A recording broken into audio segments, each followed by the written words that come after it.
Jadi tidak ada takdir. Tuhan tidak menentukan takdir, tapi kita memiliki pilihan. Dan Salomo ingin jangan sampai menyesal atas setiap pilihan kita.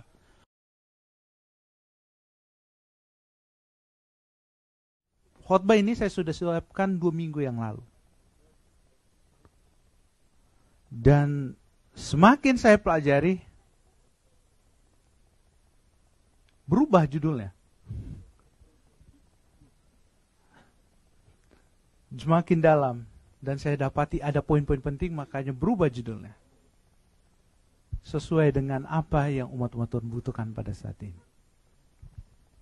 Biarlah apa yang saya sudah pelajari dalam 2 minggu ini dapat menjadi kekuatan bagi kita. Sebelumnya, mari kita berdoa. Bapa Surgawi, Bapa yang mengasihi kami, terima kasih Tuhan. Engkau selalu menyertai kami. Dan pada saat ini kami ingin mendengarkan firman Tuhan. Bicaralah kepada kami semua. Kami siap mendengar. Amin. Judul khotbah saya pada hari Sabat ini adalah apakah hidup itu jalan buntu? Dan pertanyaannya tadi cerita anak-anak itu berhubungan dengan ini. Saya terima kasih sama Pendeta Rantun dengan baik membawakan itu kepada anak-anak sehingga mereka dapat pelajaran untuk pulang, untuk berbagi dengan orang lain. Karena apa? Kalau kita lihat apakah hidup itu jalan buntu,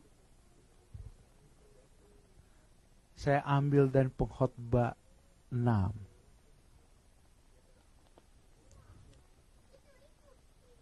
Kitab Pengkhotbah adalah kitab yang termasuk saya kagumi. Saudara tahu kenapa saya kagumi? Kalau orang lain katakan kitab Pengkhotbah adalah kitab sia-sia,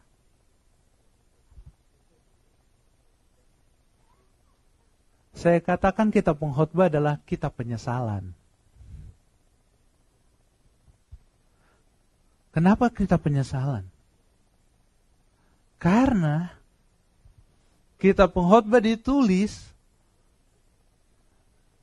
dengan penuh penyesalan. Apa yang Salomo lakukan, dia menyesal dengan apa yang dia perbuat. Dan pelajaran itu harus menjadi bagian kita. Supaya kita jangan menyesal. Karena apa yang Salomo lakukan, dia sudah mendapatkan hikmat, dia mendapatkan kekayaan, mendapatkan nama hebat. Tapi pada saat dia di puncak kejayaannya, yang Tuhan sudah berikan kepada dia beralih kepada Allah yang lain. Walaupun hanya singkat, dia lihat dampaknya tidak bisa dia balikan lagi seperti semula. Sehingga dia sangat menyesal. Dan dia menyesal bukan karena dia sudah bertobat saja. Penyesalan terbesar dia adalah bangsa Israel tidak bisa lagi berbalik seperti semula. Akibat kesalahan Raja Salomo. Makanya dia tulis kitab Pengkhotbah. Supaya manusia jangan lagi melakukan hal yang sama. Menyesal. Dan kitab Pengkhotbah pasal 6. Ini adalah curhatan Raja Salomo tentang hidup ini. Pertanyaan dia adalah, apakah hidup itu adalah jalan buntu? Itu adalah pertanyaan dari Raja Salomo. Dan kenapa dia sampai bertanya seperti itu? Kita lihat di dalam Pengkhotbah 6 ayat 1. Dia mengatakan, ada satu kemalangan yang telah kulihat di bawah matahari yang sangat menekan manusia.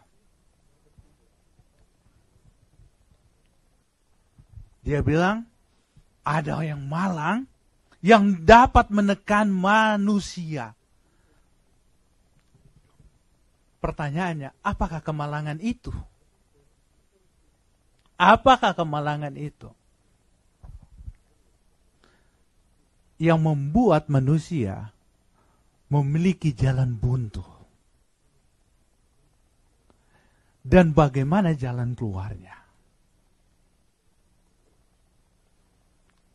Jawabannya adalah, ada 3 poin di dalam Pengkhotbah pasal 6. Namun, jam berapa sekarang? Saya mau lihat dulu jam. Oh, jam 1. Selapar.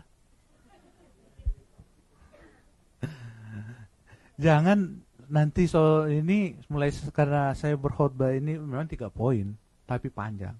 Jangan sampai tak keluar dari satu-satu dari belakang, cari makan. Karena saya yakin kita akan mendapatkan suatu pelajaran yang sangat penting supaya kita tidak akan menyesal. Mari kita sama-sama buka Alkitab kita masing-masing yang punya. Yang poin pertama,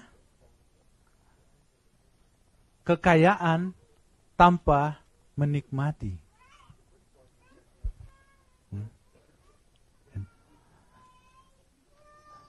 Pikirkan di kepala kita pada saat ini, Pengkhotbah pasal 6 ini adalah curhatan Raja Salomo. Ini cewek-cewek tahu rajin-rajin bercurhat kan? Jadi Pengkhotbah pasal 6 ini ada curhatan.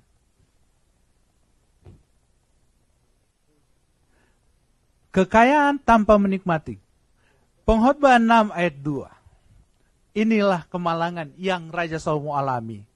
Sehingga dia pun hampir menemui jalan buntu.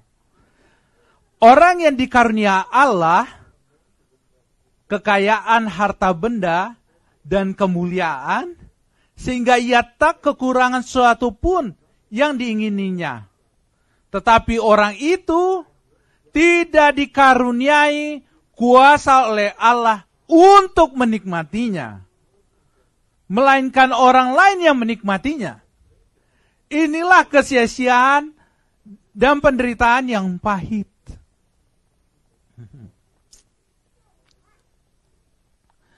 Tadi cerita tentang apa? Pendeta Rantung punya cerita anak-anak. Orang kaya. Bagaimana tuh orang kaya? Oh, dia suka masuk surga. Nah, di dalam Alkitab ada dua cerita tentang orang kaya. Yang satu itu, yang kaya yang satu tadi itu, cerita tadi itu, dia bilang apa? Oh, saya kasih perpuluhan, saya kasih persembahan, gereja hari Sabat, semua dia lakukan. Benar? Ya. Tapi pas saat Tuhan suruh untuk share, dia mau enggak? Dia enggak mau enggak? Enggak mau. Kenapa dia enggak mau? Dia mau, dia menikmati dirinya sendiri, untuk dirinya sendiri. Salah untuk enjoy? Tuhan suruh. Tapi harus apa? Jangan hanya untuk berpikir. Enjoy di sini bukan untuk berpikir untuk diri sendiri. Nah, cerita orang kaya yang kedua di dalam Alkitab yang Yesus ceritakan adalah orang kaya bodoh. Kedua-duanya bodoh. Orang kaya yang bodoh yang kedua adalah dia kumpul, dia punya harta, Dia mau tambah lagi, kalau bisa bikin lumbung padinya lebih banyak lagi. Terus apa yang terjadi? Malam itu Tuhan katakan, kau orang kaya yang bodoh. Malam ini kamu akan mati. Untuk siapa hartamu? Tidak bisa dia apa? Dinikmati. Boleh kita nikmati, tapi juga jangan juga kita tidak bisa menikmati. Nah, apa pengalaman Raja Salomo tentang harta yang kaya ini? Di mana posisi Raja Salomo? Di awal sebagai raja orang yang berhikmat, dia bisa menikmati hartanya. Tapi kalau kita baca tulisan Roh Nubuat, di pertengahan sampai akhir dalam hidupnya, apakah dia bisa nikmati hartanya? Dia tidak bisa. Siapa yang menikmati hartanya? Orang lain. Benar, orang lain. Siapa yang menikmati DP harta? 1000 DP istri. Dan siapa? Kalau 1000 istri berapa DP anak? Banyak sekali dia punya anak. Di Alkitab tidak dicatat berapa DP anak. Banyaknya. Dan kalau kita perhatikan apa yang terjadi dengan negara itu kalau istri seorang raja memiliki 1000, bagaimana dengan kerajaan itu? Negara itu akan menaikkan pajak begitu tinggi untuk memenuhi kebutuhan. Kebutuhan untuk apa? Kebutuhan keluarganya, bukan untuk kebutuhan Raja Salomo. Kalau kita baca, kenapa salah satu penyebab dua kerajaan bangsa Israel terbagi dua? Adalah karena teks, karena pajak. Karena pajak yang begitu tinggi. Kesempatan pada saat Rehabeam katakan untuk mau diangkat menjadi raja, Yerobeam bersama dengan 10 suku meminta untuk apa? Untuk menurunkan apa? Pajak. Supaya mereka mau jadi hambanya. Tapi apa jawab Yerobeam? Apa jawabannya Rehabeam? Rehabeam katakan, aku akan menaikkan lebih tinggi lagi daripada ayahku. Terbagi dua langsung kerajaan. Dan kalau kita perhatikan, Rehabeam memiliki sifat yang sama dengan Salomo. Memang dari Daud suka banyak istri. Salomo suka banyak istri. Rehabeam memiliki banyak istri juga. Dan memiliki banyak istri, memiliki banyak anak. Jadi dia menaikkan pajak tinggi juga. Untuk memenuhi isi keluarga. Dan seperti yang dikatakan oleh Salomo, bukan dia yang menikmati. Bukan dia yang menikmati. Orang lain yang menikmati.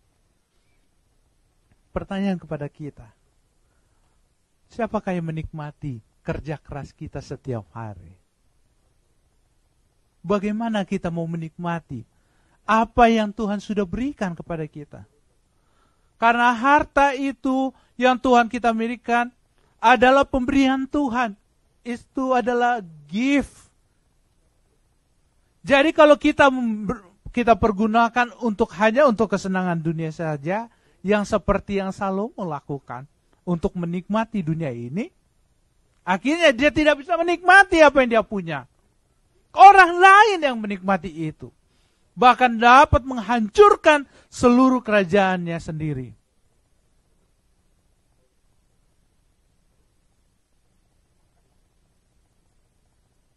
Sehingga Allah katakan, dan sama seperti Salomo seperti orang kaya yang bodoh.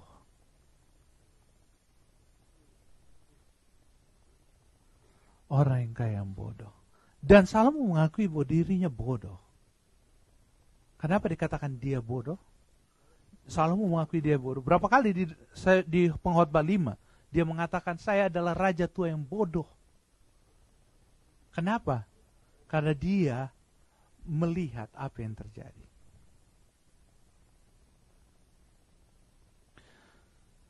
Terus bagaimana ayat selanjutnya katakan?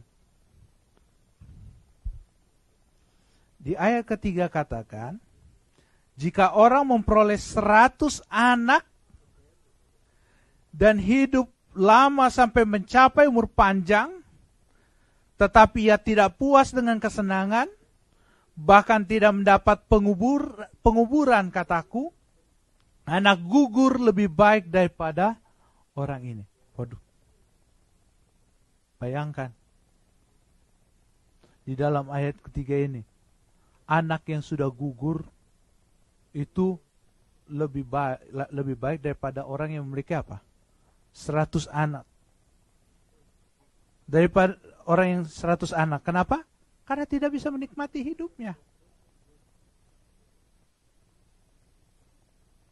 Tuhan Salomo menyadari itu semua. Karena menarik disebut anak gugur. Kalau di sini, kalau anak gugur itu sudah punya nama.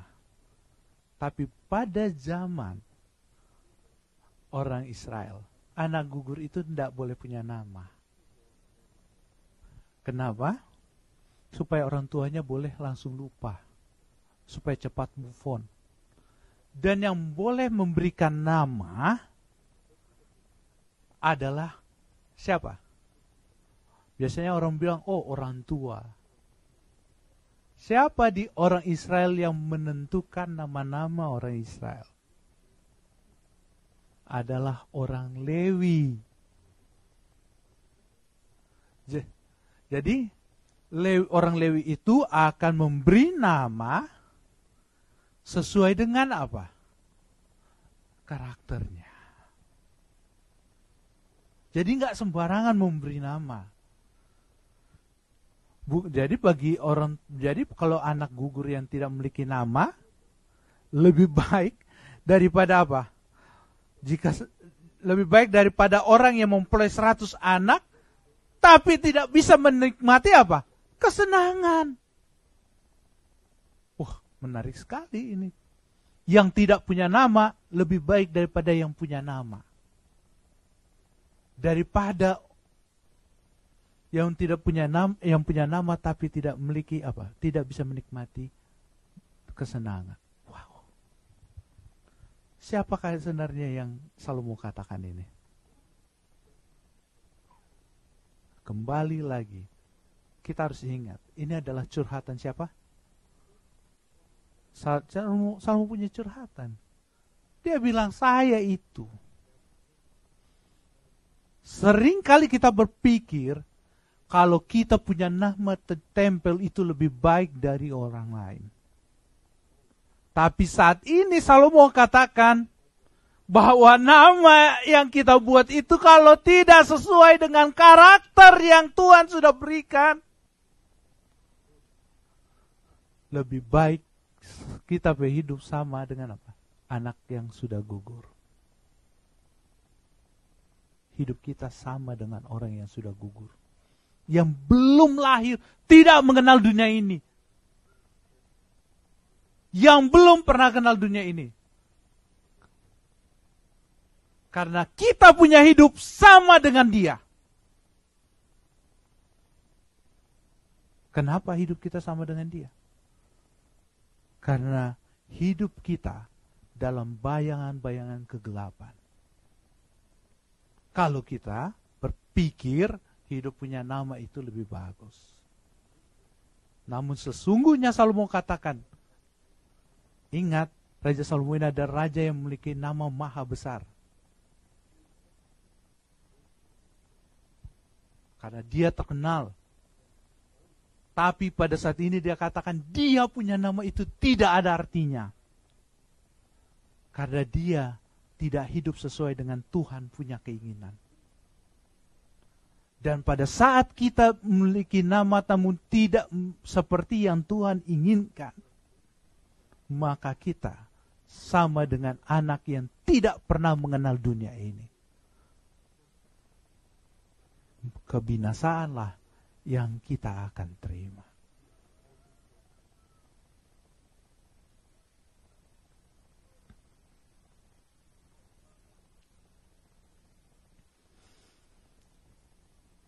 Poin yang sangat penting. Hal yang sama dinyatakan oleh Rasul Paulus. Ayat Filipi 4 ayat 11-13. Supaya kita jangan terjebak seperti yang Salomo alami di poin yang pertama. Kekayaan tidak dapat kita nikmati. Filipi 4 ayat 11-13 mengatakan, Ku katakan ini bukanlah karena kekurangan, sebab aku telah belajar mencukupkan diri dalam segala keadaan. Aku tahu apa itu kekurangan, dan aku tahu apa itu kelimpahan. Dalam segala hal perkara tidak ada sesuatu yang merupakan rahasia bagiku. Baik dalam hal kenyang, maupun dalam hal kelaparan. Baik dalam kelimpahan, maupun dalam hal kekurangan. Segala perkara dapat kutanggung di dalam Dia yang memberi kekuatan kepada. Kalau kita lihat ayat ini, supaya kita dapat menikmati kehidupan kita. Apa syaratnya? Semua perkara dapat kutanggung di dalam Dia yang memberikan kekuatan kepadaku.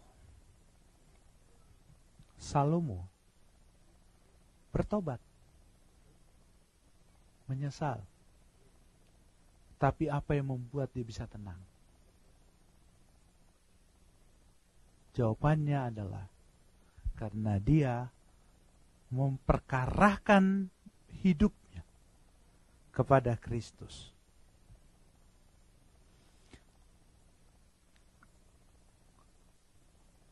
Poin kedua, kerja tanpa kepuasan. Mestinya kerja penuh dengan apa? Puas. Waduh, kalau bisa overtime satu. Saya pernah overtime berapa? 40 jam saya pernah overtime. 40 jam kerja, 40 jam overtime.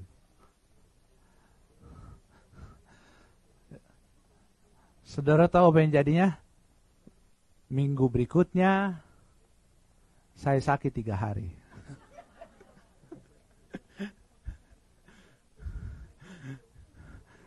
Tepar langsung.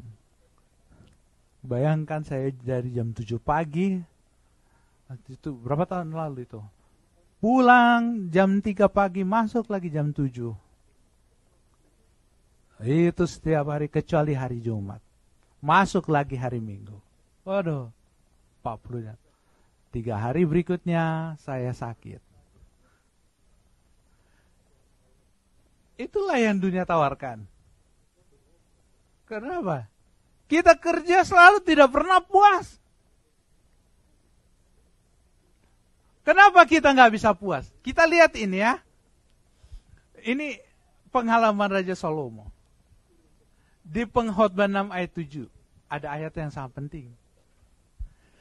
Segala jeripaya manusia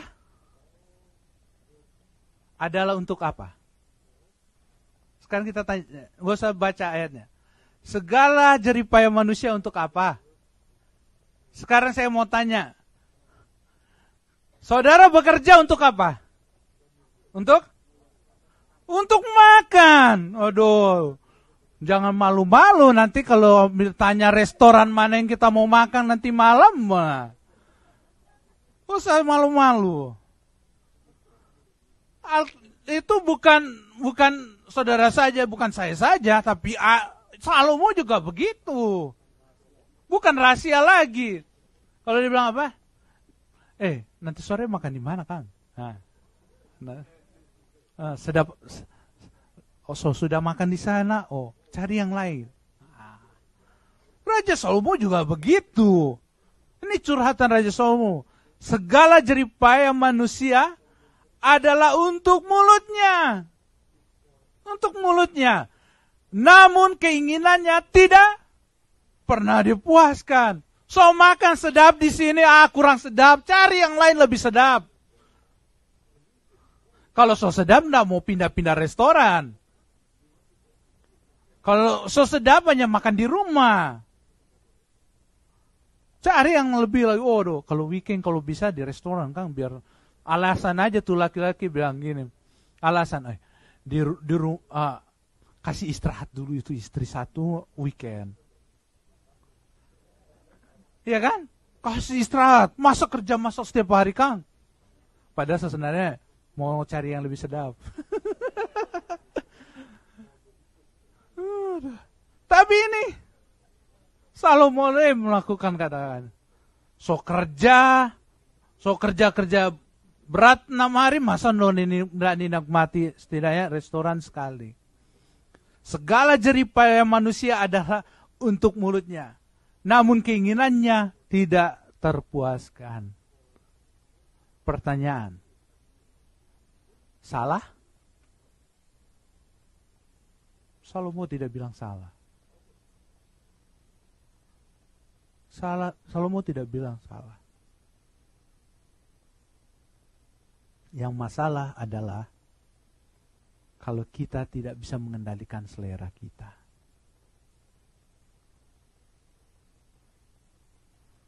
Memang kita bekerja untuk makan,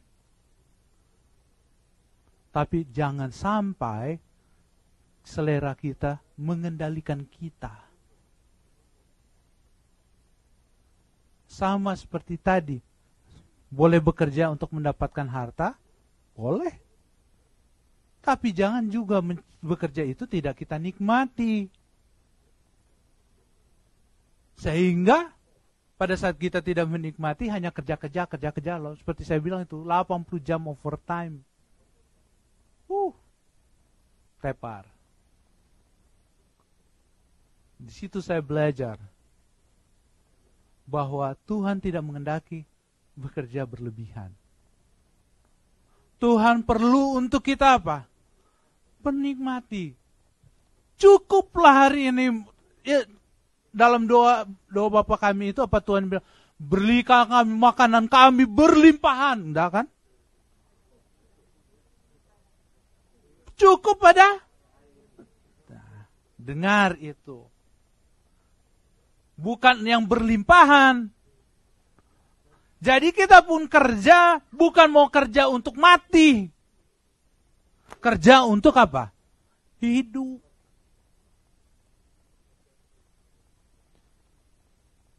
Jangan sampai kita punya selera membuat kita kerja terus. Jadi kita harus mengetahui batas hidup kita, batas kita punya kekuatan, batas kita punya kemampuan. Jadi orang pekerja jangan sampai kita apa? Lupa kepada keluarga, lupa kepada anak, lupa untuk diri sendiri. Terlebih, jangan sampai kita punya kerja membuat kita lupa akan Tuhan.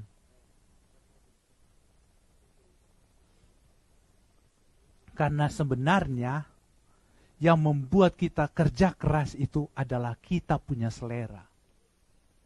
Selera makan kita. Selera kita punya berpakaian. Selera mobil kita. Selera rumah kita. Kenapa? Kalau masih boleh di apartemen, tapi karena selera, gajinya gaji apartemen, tapi karena selera mau beli rumah, kerja keras. Akhirnya beli rumah yang pakai bukan kita. Karena apa? Cepat mati.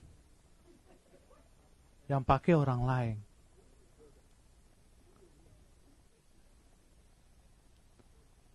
Yang paling Tuhan inginkan adalah, dan Salomo rasakan itu. Dia sadari itu. Dia rasakan itu. Makanya dia memperingatkan supaya jangan menyesal. Dia bilang jangan menyesal. Karena kita punya hasil pekerjaan. Biarlah kita yang nikmati, keluarga kita yang nikmati, dan siapa? Kita dapat bersama-sama melayani Tuhan. Poin ketiga. Cepat ya ke poin 3. Tapi poin ketiga ini ada 5 poin. Panjang. Langsung bingung kan? Poin ketiga adalah pertanyaan tanpa jawaban. Kalau kita lihat pengkhotbah 6 ayat 10 sampai 12, ada 5 pertanyaan. Dan pertanyaan itu yang ditanyakan oleh Raja Salomo sendiri. Pertanyaan pertama adalah, apapun yang ada sudah lama disebut namanya. Ayat 10. Dan sudah diketahui siapa manusia, yaitu bahwa ia tidak dapat mengadakan perkara dengan yang lebih kuat daripadanya. Apa pertanyaannya? Yang harus kita jawab. Pertanyaan pertama di ayat 10 ini, karena apa yang terjadi adalah apa yang terjadi. Mengapa repot-repot membuat keputusan? Bukankah semuanya sudah ditakdirkan? Waduh. Seringkali orang berpikir bahwa kita hidup oleh takdir. Dan Salomo bertanya, apakah hidup kita ditakdirkan? Seperti yang saya katakan tadi, berhubungan dengan nama, hanya orang Lewi yang memberikan nama pada sebuah orang. Kenapa seperti itu? Karena Tuhan memberikan semua nama-nama dari start dari apa? Nama apa? Terang? Apa? Siang disebut? Siang. Kenapa dibilang siang? Ya karena apa? Terang. Malam kenapa bilang malam? Karena gelap. Tuhan yang beri nama, bukan siapa? Bukan Torah yang kasih nama itu. Nah, yang Tuhan berikan nama adalah untuk menekankan apa itu terang, apa itu apa? Gelap. Tuhan juga memberi nama binatang. Sesuai dengan Adam dan Hawa memberi nama terhadap binatang. Dan itu sesuai dengan karakter mereka. Nama-nama binatang itu. Dan tujuannya biar kita pun dapat berkata benar atas benar, salah atas salah. Dan Salomo dituntut untuk itu. Tapi dia tidak lakukan. Pada saat dia tinggalkan Tuhan, dia tidak dapat lagi berkata benar atas benar, salah atas salah. Itu adalah pilihan. Itu adalah pilihan. Jadi tidak ada takdir. Tuhan tidak menentukan takdir, tapi kita memiliki pilihan. Dan Salomo ingin jangan sampai menyesal atas setiap pilihan kita. Supaya kita dapat berkata benar atas benar, salah atas salah.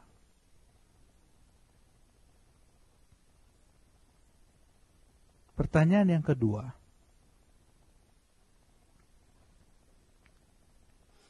Seperti itu masih di dalam pengkhotbah 6 ayat 10. Mengapa tidak setuju dengan Allah? kita tidak dapat menentang dia dan menang, bukan? Itu adalah pertanyaan Salomo. Karena di ayat 10 bagian B, ada pertanyaan, dan sudah diketahui oleh siapa manusia, ya bahwa ia tidak dapat mengadakan perkara dengan yang lebih kuat daripadanya. Manusia tidak bisa melawan Allah. Manusia tidak bisa melawan Allah. Kenapa? Karena kita adalah ciptaan. Tapi ini diingatkan. Kenapa sampai Salomo bertanya demikian? Karena dia tahu pada saat dia bersama dengan Allah, dia menjadi orang yang begitu luar biasa. Tapi pada saat dia tidak bersama dengan Allah, dia menjadi orang yang paling bodoh. Jadi dia ingat semua itu. Bahwa Allah lah yang mengangkat dia. Kalau kita lihat pada saat Tuhan bertanya kepada dia, Salomo, apa yang kamu inginkan? Dia bilang apa? Oh, yang saya inginkan adalah apa? Hikmat. Kenapa dia minta hikmat? Supaya dia bisa memimpin bangsa yang besar ini. Dia katakan apa? Tuhan, siapa aku ini? Pada saat dia menerima berkat dari Tuhan, dia mengatakan, siapa aku ini? Tapi pada saat dia menjadi orang yang berhikmat, namanya besar, hartanya banyak, dia punya ini, mulai dia tidak bertanya pada Tuhan. Langkah pertama kesalahan fatal yang dia lakukan adalah untuk menjalin hubungan dengan negara-negara yang lain untuk memperkuat negaranya. Dia tidak lagi bergantung kepada Tuhan untuk melindungi Israel. Dia menjalin dengan negara lain dengan persyaratan apa? Persyaratan apa? Menjalin berhubungan dengan negara lain. Dengan apa? Dengan jalin apa? Bukan kekuatannya. Apa? Mengambil istri. Pertama dia menikahi adalah apa? Menjalin dengan negara apa? Mesir. Dan mengambil putri Firaun Mesir menjadi istrinya. Bukan lagi apa? Meminta kepada perlindungan kepada Tuhan. Dia tahu itu. Itu adalah kesalahan besar. Dia tahu itu. Dan pada saat itu dia mulai jauh dan diambil istri lagi yang lain. Hampir semua negara senang bersekutu dengan Salomo. Kenapa? Pada masa pemerintahan Salomo di awal, dia dekat dengan Tuhan. Semua negara takut sama apa? Salomo. Takut sama Salomo. Tapi karena dia memang sudah, dia mulai ada latar belakang kuat kenapa dia harus memperkuat dirinya. Dia enggak ada latar belakang kuat. Latar belakang kuat kenapa dia harus mengambil istri-istri itu, karena dia bukanlah orang yang menjadi putra mahkota, menjadi raja. Yang menjadi putra mahkota adalah apa? Absalom, tapi sudah mati. Dan yang menjadi penggantinya mestinya anak pertama, tapi bukan pilihan Tuhan. Jadi Tuhan suruh apa? Pada saat itu ada pemberontakan. Pada saat Salomo naik, ada 2 raja yang naik. Siapa itu? Satu Adoniah, Daniel, dan Salomo. Dua-duanya dilantik menjadi raja. Dua-duanya dia apa? Dilantik menjadi raja. Jadi siapa yang menjadi raja? Bingung Israel. Dan pada saat itu, Daud menentukan siapa? Salomo. Daud masih hidup. Sudah 2 orang langsung mau jadi raja Israel. Karena yang sah itu sebenarnya adalah Adoniah, karena dia adalah anak pertama. Bukanlah Salomo. Jadi sebenarnya yang bersama dengan Adoniah itu siapa? Adoniah itu siapa? Bukan Absalom. Yang bersama dengan Adoniah itu siapa? Panglima Yoab. Itu adalah panglima yang berkuasa. Bahkan Raja Daud sendiri tidak berani menghadapi Yoab. Kenapa? Yoab ini adalah orang kepercayaan dari Raja Daud melebihi Perdana Menterinya. Sedang lebih dari Perdana Menterinya, bahkan orang-orang di sekitarnya. Karena Yoab itu simpan rahasia Raja Daud. Dia simpan tuh Raja Daud, punya rahasia-rahasia misteri. Kalau di Indonesia itu so disingkirkan itu. Kalau di sini, pada zaman Raja Daud itu dilindungi itu. Penyimpan rahasia begitu. Nah, habis itu, sehingga dia berpikir untuk memperkuat kekuasaannya, padahal Tuhan sudah bilang, saya akan memberi kamu kuat. Tidak ada yang menjadi. Dia pilih untuk memperkuat tahtanya. Makanya dia memilih langkah pertama adalah menikahi istri menikahi apa? Putri-putri dari apa? Raja sekitar. Yang bersama dengan Adonia itu bukan hanya panglima, imam besar ada bersama dengan dia. Yang bersama dengan Salomo hanya Daud, Nabi Nathan, dan apa? Ibunya Salomo.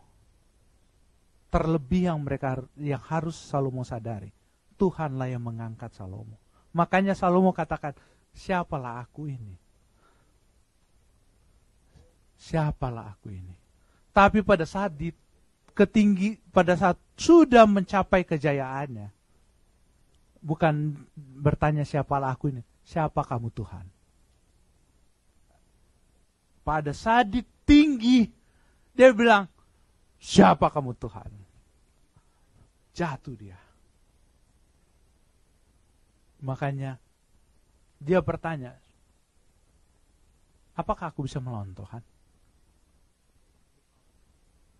Dia sadari, dia tidak bisa. Dia yang mengangkat, dia yang menurunkan.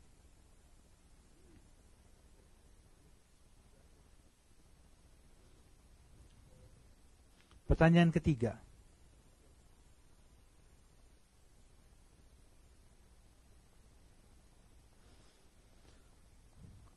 Apakah yang kita capai dengan semua kata-kata ini? Itu dapat dalam Pengkhotbah 6 ayat 11. Kayaknya jangan saya aja baca. Om Angli tolong baca dulu Pengkhotbah 6 ayat 11.